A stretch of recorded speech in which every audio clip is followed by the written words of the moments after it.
A piece of history in St. Michael's is getting a second chance at life. Folks at the Chesapeake Bay Maritime Museum are restoring a skipjack called the Rosie Parks, a project that's become a family affair. All right, Delmarva Life's Brian Spiros is at the Maritime Museum in St. Michael's. Brian, this project has taken on a life of its own. It has, Jimmy and Lisa. The skipjack Rosie Parks is right behind me. You know, it's been here at the museum for 36 years. It will eventually get back out on the water, and the story behind it is very impressive. Take a look.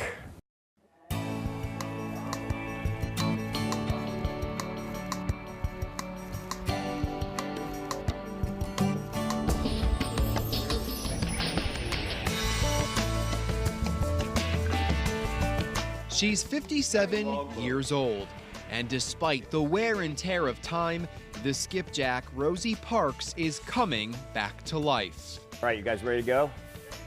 Okay, here we go. Up, up, up.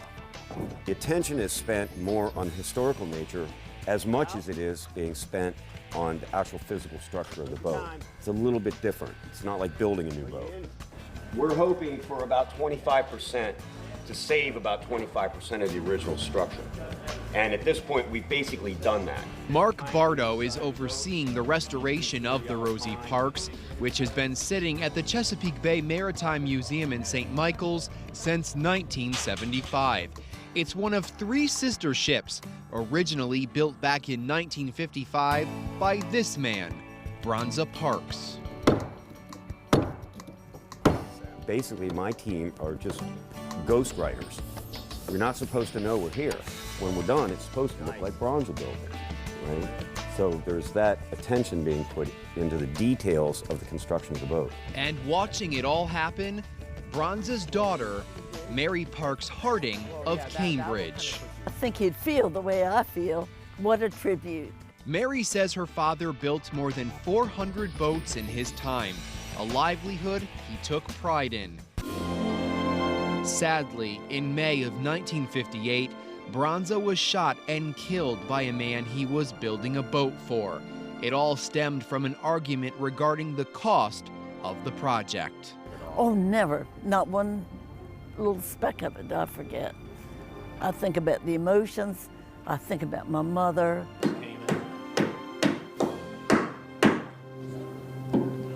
Now the Maritime Museum is keeping Bronza's memory alive.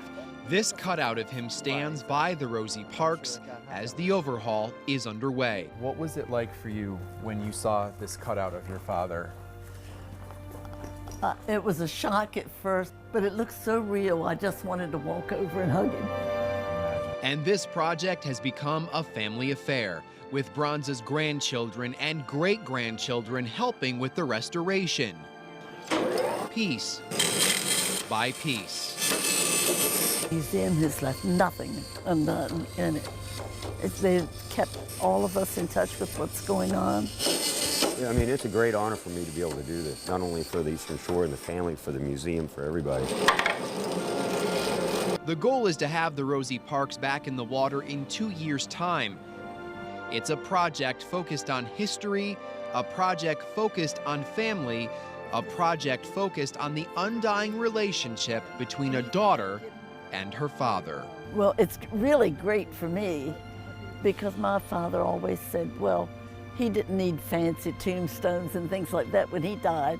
He wanted people just to remember him. He wanted to be good in the community.